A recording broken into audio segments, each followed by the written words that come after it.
ചീമേനി ശ്രീ വിഷ്ണുമൂർത്തി ക്ഷേത്രത്തിലെത്തുന്നവർക്ക് ഭക്ഷണമൊരുക്കുന്നത് ആയിരക്കണക്കിന് പേരുടെ പ്രയത്നം കൊണ്ടാണ്. കളിയാട്ടത്തിന്റെ ഭാഗമായി 15 ദിവസവും അന്നദാനവും ചായയുമുണ്ട്. ഇതിനുവേണ്ടി പ്രയത്നിക്കുന്നത് ആത്മസമർപ്പണമായാണ് വളണ്ടിയർമാർ കാണുന്നത്.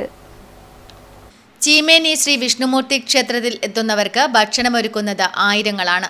കളിയാട്ടത്തിന്റെ ഭാഗമായി 15 ദിവസവും അന്നദാനവും ചായയും ഉണ്ട്. ഇതിനുവേണ്ടി പ്രയത്നിക്കുന്നത് സമർപ്പണത്തിന്റെ ഭാഗമായി കൂടി കാണുകയാണ് വളണ്ടിയർമാർ.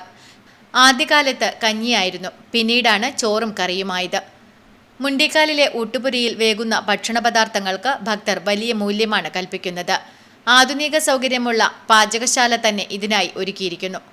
കൂട്ടമായി ഇരുന്ന് കറിക്കുള്ളവ ഒരുക്കുന്ന സ്ത്രീകളും ചോറും കറികളും തയ്യാറാക്കുന്ന പുരുഷന്മാരും സജീവമായി തന്നെ പാചകശാലയിൽ നിറഞ്ഞു നിൽക്കുന്നു. ശ്രീ വിഷ്ണുമൂർത്തി ക്ഷേത്ര കളിയാട്ട മഹോത്സവത്തിൻ്റെ ഭക്ഷണ കമ്മിറ്റി അംഗങ്ങളാണ്. KT ജഗദീഷ് ഭക്ഷണ കമ്മിറ്റി ചെയർമാൻ, പ്രഭാകരൻ ഭക്ഷണ കമ്മിറ്റി കൺവീനർ, സീതരൻ ഭക്ഷണ കമ്മിറ്റി ജോയിന്റ് കൺവീനർ. വയറ്റിലെ വിശപ്പിനും നാവിന്റെ രുചിക്കുമപ്പുറം ആധ്യാത്മിക വിശപ്പ് ശമിപ്പിക്കുവാനും അന്നദാനത്തിന് കഴിയുമെന്ന് വിശ്വസിക്കുന്ന ഭക്തരുടെ എണ്ണവും കുറവല്ല. ഉച്ചയ്ക്ക് 12 മണി മുതൽ 3 മണി വരെയും രാത്രി 9 മണി മുതൽ 11 മണി വരെയുമാണ് അന്നദാനം. Network news, Karivellur.